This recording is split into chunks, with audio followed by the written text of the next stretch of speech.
Welcome to Inside the Castle, the podcast that goes behind castle doors to have real conversations with real people about solving the nation's toughest challenges. I'm one of your hosts today, Angie Farmuth. And I'm Kat McCain. Today we're joined by Andy Barnes, the Director of Inland Navigation Design Center, and Andy Harkness, who is the Deputy Director of the Inland Navigation Design Center. So today we're going to talk about the Inland Design Center and learn more about it. Hopefully leave the podcast knowing what their role is within USACE and where they see themselves in the future. But before we do that, we're going to get to know our guests a bit more. So Andy, can you tell us about yourself and how you got to where you are today? Good afternoon, and thanks for having me on today. My name is Andy Barnes. I'm the Director of the Inland Navigation Design Center. I have been with the Corps of Engineers Rock Island District for about 20 years. I got my Bachelor of Civil Engineering and Master's in Civil Engineering from Iowa State University. I spent a couple of years working for a geotechnical consulting firm, and then I spent a couple of years working for the Iowa Department of Transportation before coming to work for Rock Island District in 2001. When I came into the district, I began in the geotechnical branch of engineering division. I worked on a couple of major rehabs of Mississippi River locks before transitioning to operations division out at the Mississippi River Project Office. I worked there for about 5 years in the lock and dam section and in the maintenance section. And that's where I really learned about navigation facilities in the Corps. After spending about 5 years there, we had a significant flood in 2008 on the Mississippi River, and we got a lot of funding to do repairs to our facilities. I went on a detail as a project manager and ended up moving into project management in Rock Island District in 2009 and spent about the next 6 years working as a project manager on various navigation projects. There was a lot of work coming on at this time. It was during ERA, and we had a lot of projects. Some of the big initiatives that we did during that time was the replacement of all of the miter gates on the Mississippi River locks in Rock Island District. After about 6 years in that position, I took a promotion to the assistant DPM for Rock Island District in 2015. So when I went into that position, I moved beyond navigation and worked in other business lines such as FRM and ecosystem restoration. And after being in that position for about 6 years, in 2021, just this past July, I was selected to be the director of the INDC. And what about you, Andy? Good afternoon. Yeah, my name's Andy Harkness.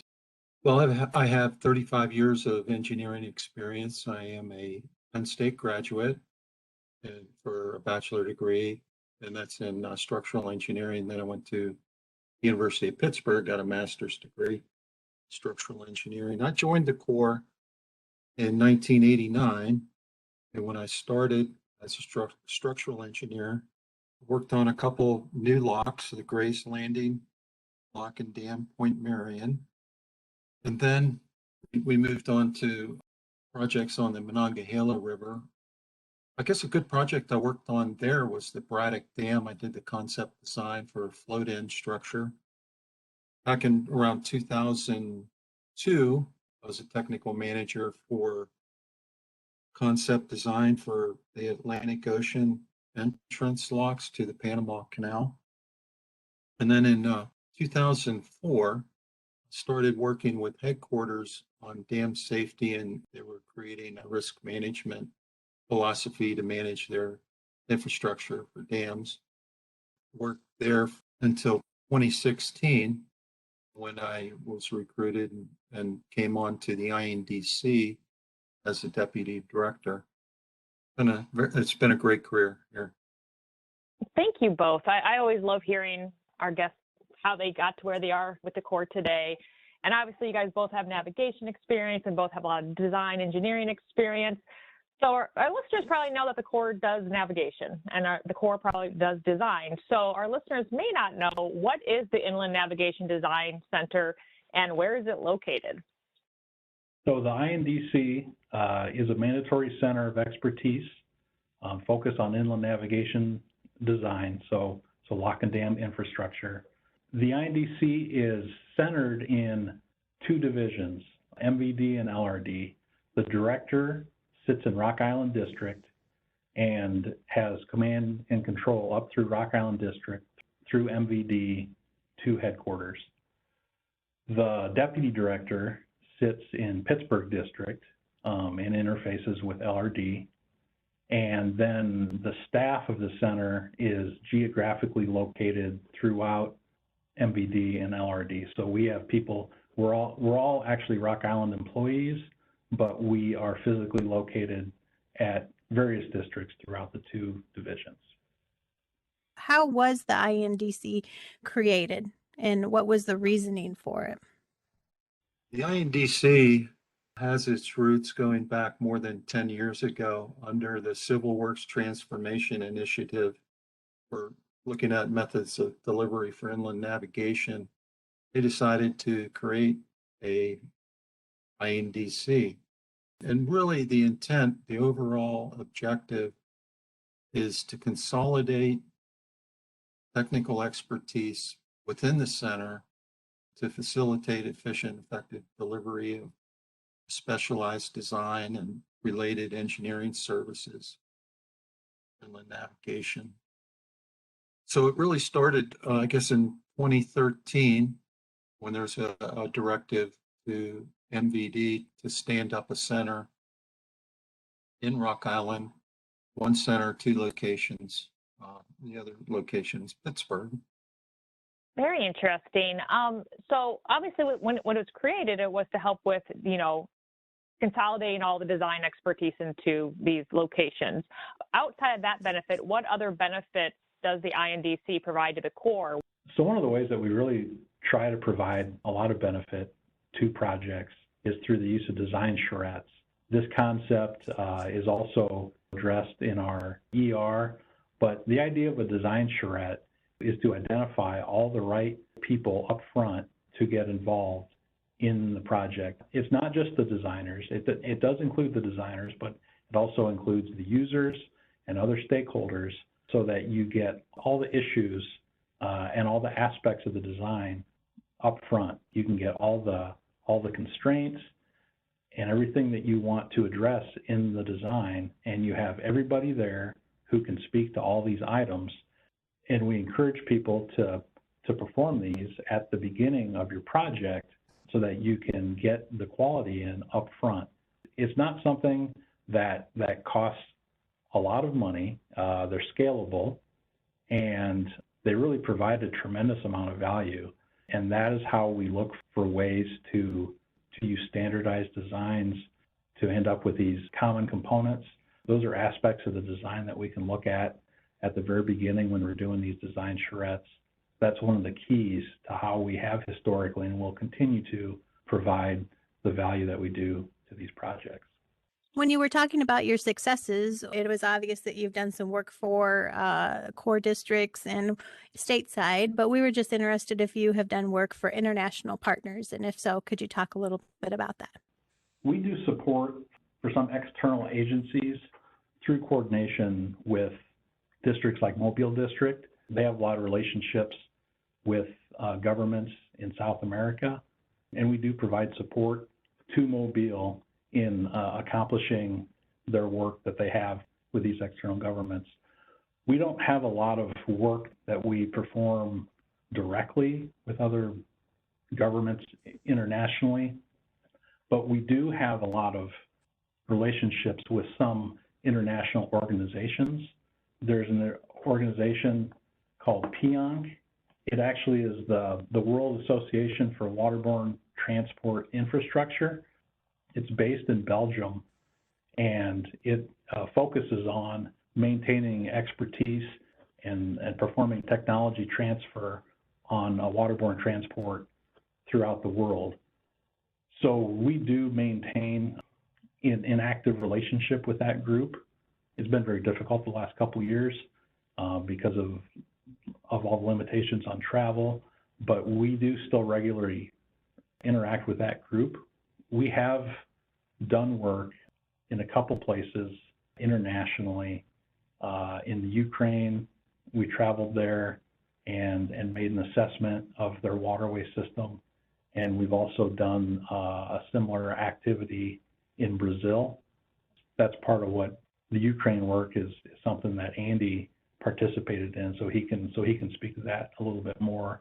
But the Brazil work was done around 2018, and it was a site visit where we went and we helped them assess all of their facilities and help them start to develop a program to operate and maintain these sites. A lot of them were not in an operable condition when they were evaluated, and we subsequently put on a workshop in Brazil for the government on how we do operation and maintenance and some of the programs that we've established to help us do that.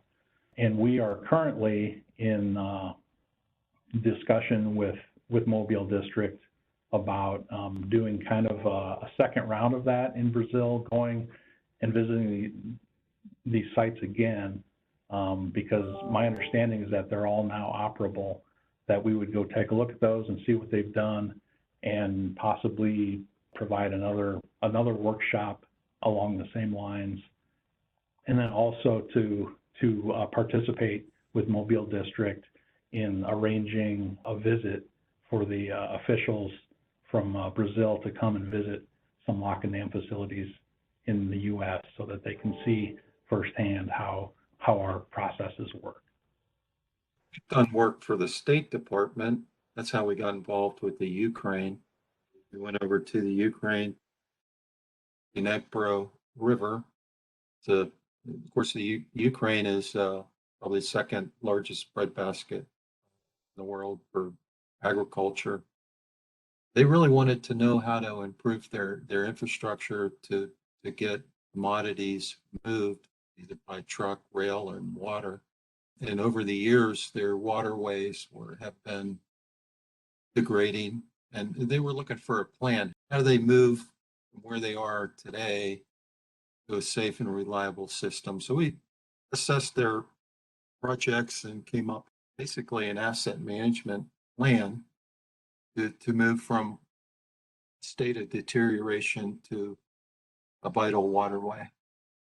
Well, it's been about almost 9 years since the concept of INDC came about, and so I know that there has to be some successes that you guys have had along the way.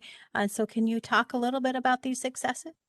Sure, Angie. A couple of the big successes that we've had have been in the analysis and design of existing miter gate anchorages. As time goes by, a lot of the components that wear at lock and dam over time have to be replaced. But a lot of times, I mean, you may replace a miter gate, but what it attaches to in the wall, that's not as easily replaced, and it's not as easy to determine what kind of condition that it's in. So we've done work at several sites, including the Polock up at the Sioux Lock site, and at various sites on the upper Mississippi River, modeling the potential fatigue failure of these embedded miter gate anchorages. We work very closely with ERDIC and the Searle Laboratory in Champaign to model these components and try to predict where they were at in their fatigue life.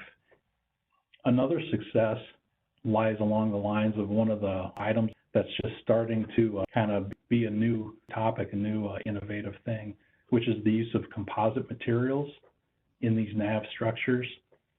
So about probably 5 years ago, we worked closely with ERDIC, with Searle, and we developed a design for a composite wicket gate in the Rock Island District. So the Rock Island District has 2 lock and dam facilities that have wicket dams. Those are at LaGrange and Peoria on the Illinois Waterway.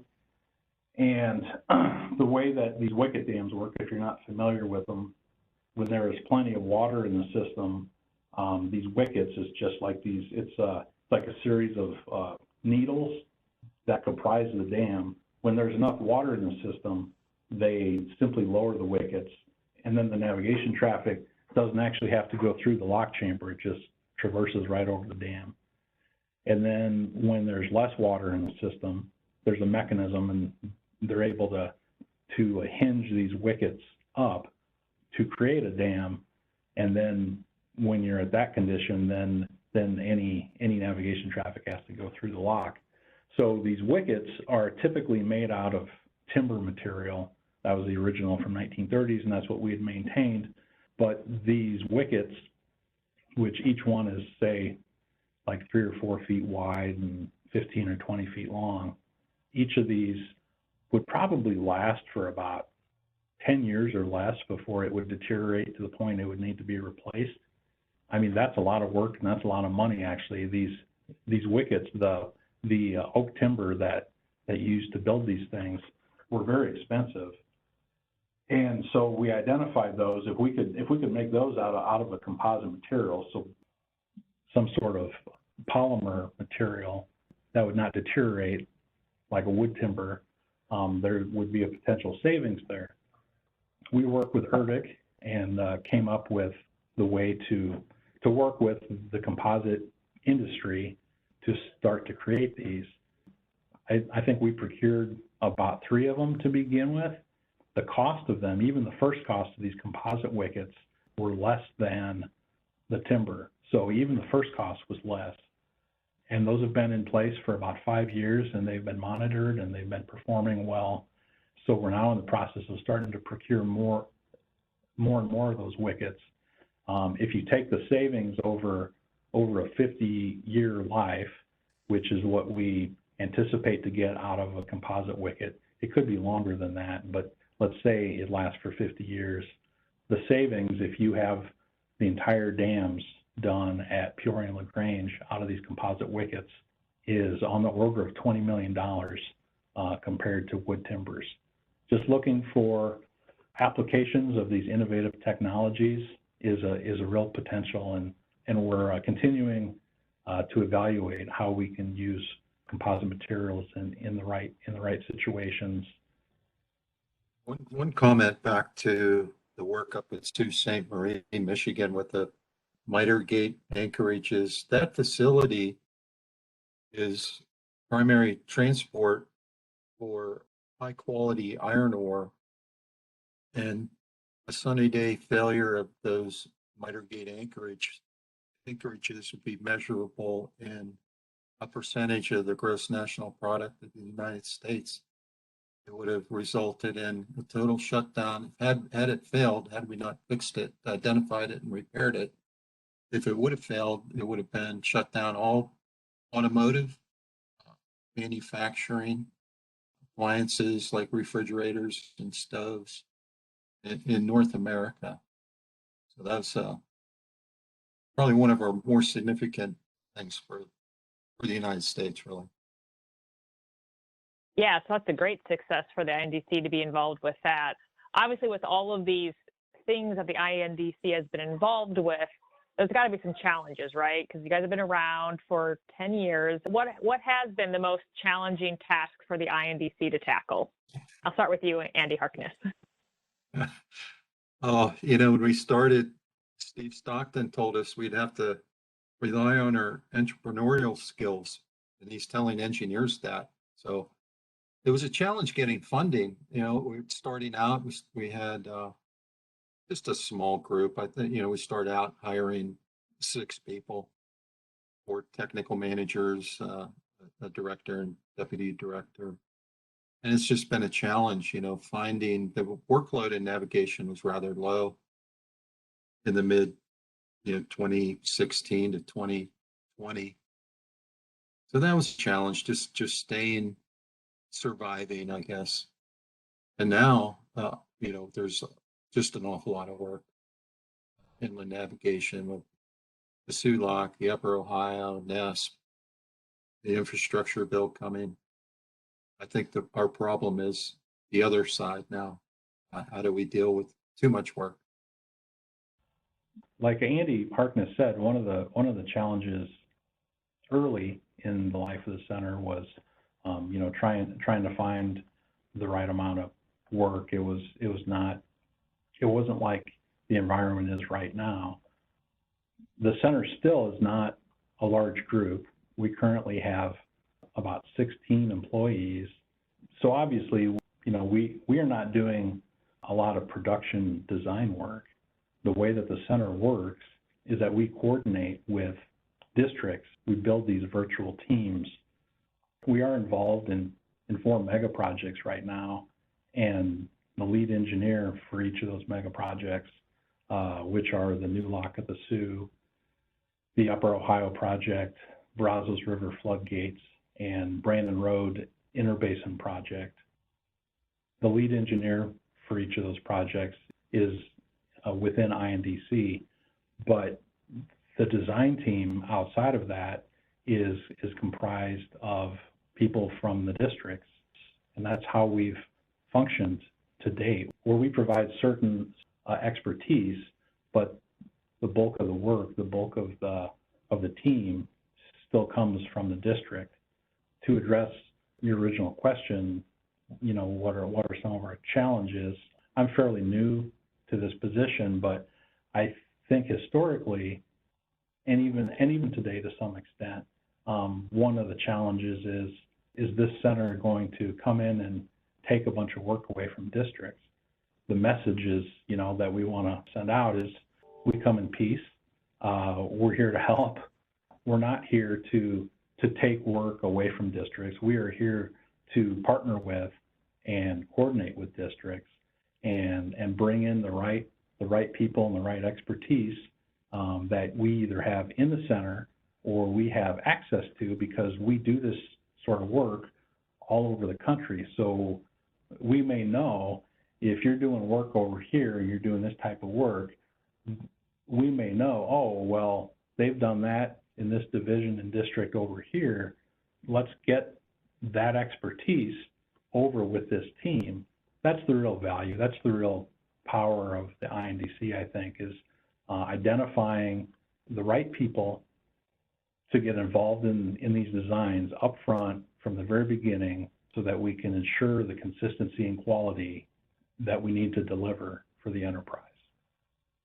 Yeah, so I guess one thing, when the INDC was envisioned, it was, I think I mentioned earlier, a consolidation of technical expertise. And we manage that by not staffing internally, but as Andy said, managing the community of practice and identification of talent pools.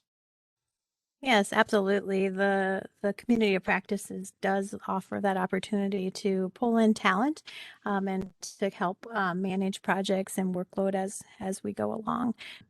We're nearing the end of our time together, but before we leave, I would like to know, what is the future of INDC?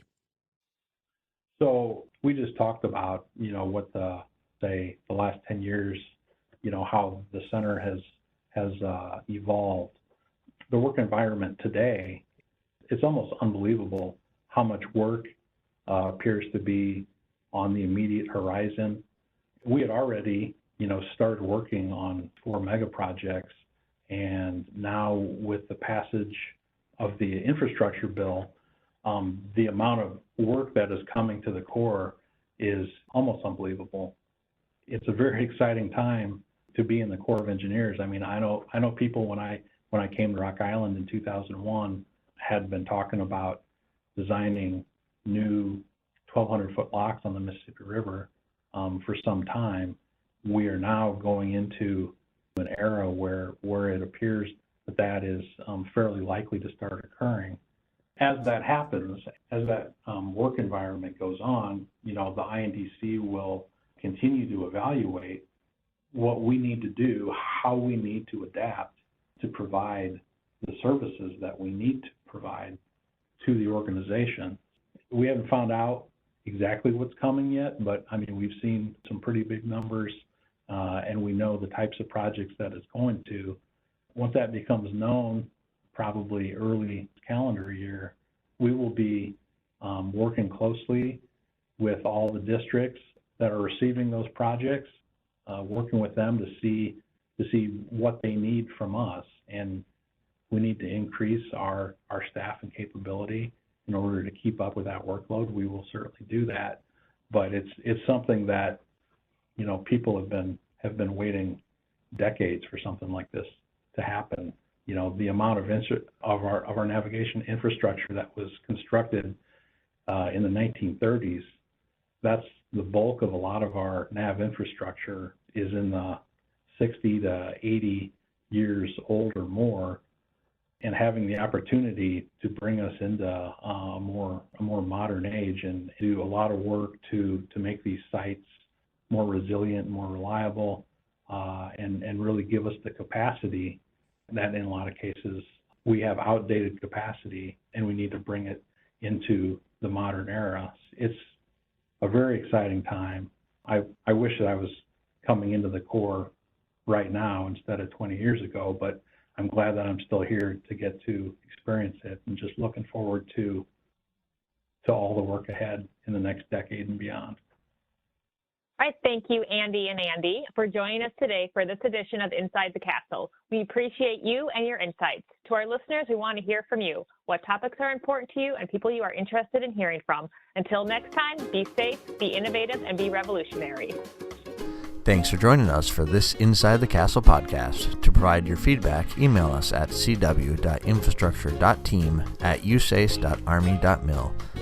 Stay tuned for additional Inside the Castle podcasts as we explore life inside the Corps and revolutionize civil works together.